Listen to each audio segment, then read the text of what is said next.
আসসালামু আলাইকুম। আমাদের চ্যানেলে স্বাগতম। আজকে আবার হাজির হয়েছি নতুন একটা ভিডিও নিয়ে। আজকের ভিডিও গর্ভাবস্থার শেষ 3 মাসের মায়েদের কি কি যত্ন নেওয়া উচিত, তাছাড়া শেষ 3 মাসে কি কি ঝুঁকি হতে পারে সেগুলোই আলোচনা করব। ভিডিওটা খুবই গুরুত্বপূর্ণ, শেষ পর্যন্ত দেখুন। ভালো লাগলে চ্যানেলটিকে সাবস্ক্রাইব করতে ভুলবেন না। পুরো গর্ভাবস্থা জুড়ে গর্ভবতী মায়েরা বিভিন্ন ঝুঁকির মধ্যে থাকতে পারে, তবে গর্ভাবস্থার শেষ 3 মাসটা একটু বেশি গুরুত্বপূর্ণ, আর এই সময় একটু বেশি ঝুঁকিপূর্ণ বটে। খাবার থেকে অন্যান্য যে কোনো কিছুর কিছুটা পরিবর্তন আসতে পারে। গর্ভাবস্থার 32 সপ্তাহের দিকে ডাক্তার একটা আলট্রাসোনোগ্রাফি করে দেখে গর্ভের মধ্যে বাচ্চা কি পজিশনে আছে, বাচ্চার বৃদ্ধি ঠিকমতো হয়েছে কিনা, তার সাথে গর্ভে অ্যামনিওটিক ফ্লুইডের পরিমাণ ঠিক আছে কিনা। সব যদি ঠিক থাকে তাহলে ডক্টর আগের মতোই আপনাকে চলতে বলে। কিন্তু কোনো কিছু যদি ব্যতিক্রম ঘটে, মানে বাচ্চার ওজন যদি তুলনামূলক কম বৃদ্ধি পায়, গর্ভবতী মা যদি শারীরিকভাবে দুর্বল অনুভব করে বা অ্যামনিওটিক ফ্লুইডের পরিমাণ যদি কমে যায়, সেক্ষেত্রে কিছু মেডিসিন প্রেসক্রাইব করে, সাথে সাথে কিছু নিয়মও জানিয়ে দেয় গর্ভবতীকে কিভাবে চলতে হবে। তবে এই সময় যদি বাচ্চার ওজন কম দেখে তাহলে ডাক্তার আমিষ বা প্রোটিন জাতীয় খাবার বেশি করে খেতে বলে, এতে করে বাচ্চা দ্রুত ওজন লাভ করে। তাছাড়াও 37 সপ্তাহের দিকে ডক্টররা গর্ভবতীকে কিছু ব্যায়াম শিখিয়ে দেন। এ সকল ব্যায়ামের মধ্যে অন্যতম হচ্ছে ব্রিদিং এক্সারসাইজ, মানে দীর্ঘক্ষণ যাতে আপনি নিঃশ্বাসটাকে আটকে রাখতে পারেন তার ব্যায়াম। তাছাড়া আপনার পেলভিসটা যাতে প্রসারিত হতে পারে, মানে যে রাস্তা দিয়ে বাচ্চা বের হবে তার জন্য প্রসারিত হতে পারে, তার জন্য প্রজাপতি এক্সারসাইজ, কেগেল এক্সারসাইজ এবং বড় প্লাস্টিকের ভলের উপর বসে বিভিন্ন ধরনের এক্সারসাইজ রয়েছে, এগুলো করতে বলে। এই সকল এক্সারসাইজ করলে আপনি খুব সহজেই নরমালে বাচ্চা প্রসব করতে পারবেন। গর্ভাবস্থার শেষ 3 মাসে গর্ভবতীরা যে ধরনের ঝুঁকিতে সাধারণত থাকে বা দেখে থাকে সেগুলো হচ্ছে, হঠাৎ করে গর্ভবতীর পানি ভেঙে যেতে পারে, বাচ্চা হঠাৎ করে নড়াচড়া বন্ধ করে দিতে পারে, এমনকি আপনার যৌনি দিয়ে রক্তপাতও ঘটতে পারে।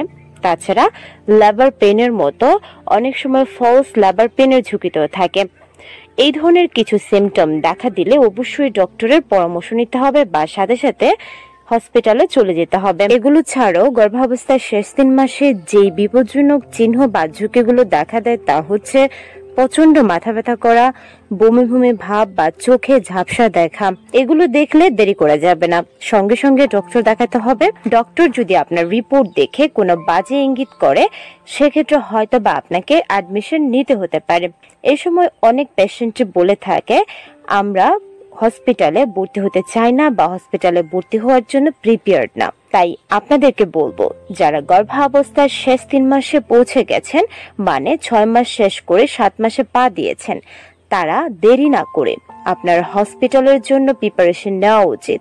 আপনার প্রয়োজনীয় জিনিস এবং বেবি জন্মানোর পর যে জিনিসগুলো খুবই গুরুত্বপূর্ণ তা আপনার একটি ব্যাগে গুছিয়ে ফেলুন, কারণ শেষ মুহূর্তে আপনি প্রিপারেশন নিতে পারবেন না। তখন আপনার ঝুঁকি ঝামেলা বেড়ে যাবে। আপনার প্রয়োজনীয় জিনিসগুলো হাতের কাছে পাওয়ার জন্য আপনাকেই আগে থেকে প্রিপারেশন নিতে হবে, অন্য কেউ হয়তো বা আপনার মতো গুছিয়ে রাখতে পারবে না।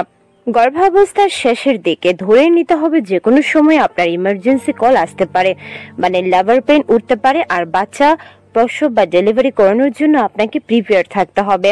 তাই হসপিটালে যাওয়ার জন্য ব্যাগটাকে শুরু থেকে গুছিয়ে রাখাটা ভালো, কারণ এটা যে কোনো সময় হতে পারে।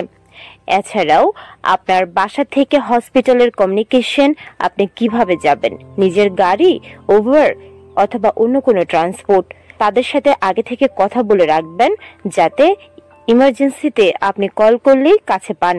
তাছাড়া গর্ভাবস্থার শেষের দিকের আলট্রাসোনোগ্রাফির রিপোর্টের উপর নির্ভর করবে আপনার বাচ্চা নরমালে প্রসব হবে নাকি সিজারে হবে। যদি সিজারে হয় সেক্ষেত্রে হয়তো আপনার এক্সট্রা রক্ত লাগবে, তাই আপনার ব্লাড গ্রুপের ডোনার আগে থেকে খুঁজে রাখতে হবে, যে কোনো এমার্জেন্সিতে তাকে যেন কাছে পাওয়া যায়। গর্ভাবস্থার শেষ 3 মাসের ঝুঁকি বা যত্নের কথা বলতে গেলে বলতে হয় এটা খুবই একটা ভাইটাল সময় বা গুরুত্বপূর্ণ সময়। এই সময় গর্ভবতী মাকে পর্যাপ্ত পরিমাণের খাবার খেতে হবে, সুস্থ থাকার চেষ্টা করতে হবে।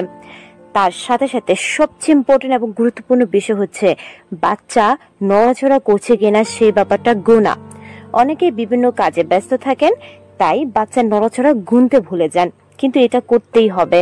একদিন মানে 12 ঘন্টায় মিনিমাম বাচ্চা 10 বার নড়বেই। হঠাৎ করে একটা বাচ্চা নষ্ট বা খারাপ হয়ে যায় না। প্রথমত বাচ্চা নড়াচড়া কমিয়ে দেয় বা বন্ধ করে দেয়, তারপর বাচ্চা নষ্ট হয়ে যায়। তাই গর্ভাবস্থার শেষ 3 মাসে বাচ্চা যদি কম নড়ে বা বাচ্চার নড়াচড়া যদি উইক মনে হয়, এছাড়া যদি একেবারেই নড়াচড়া না করে, তাহলে দেরি না করে সরাসরি ডক্টরের কাছে যেতেই হবে। কারণ এই সময় রিস্ক নিলে মা এবং বাচ্চা উভয়েরই প্রাণনাশের হুমকি রয়েছে। আশা করছি বুঝতে পেরেছেন গর্ভাবস্থার শেষ 3 মাসে মায়েদের কিভাবে যত্ন নিতে হবে, প্রেগন্যান্সির শেষ অবস্থায় প্রসবের জন্য কিভাবে প্রিপারেশন নিতে হবে, তাছাড়া কি কি ঝুঁকি রয়েছে তাও জানিয়েছি। ভিডিওটা ভালো লাগলে চ্যানেলটাকে সাবস্ক্রাইব করতে ভুলবেন না। আল্লাহ হাফেজ।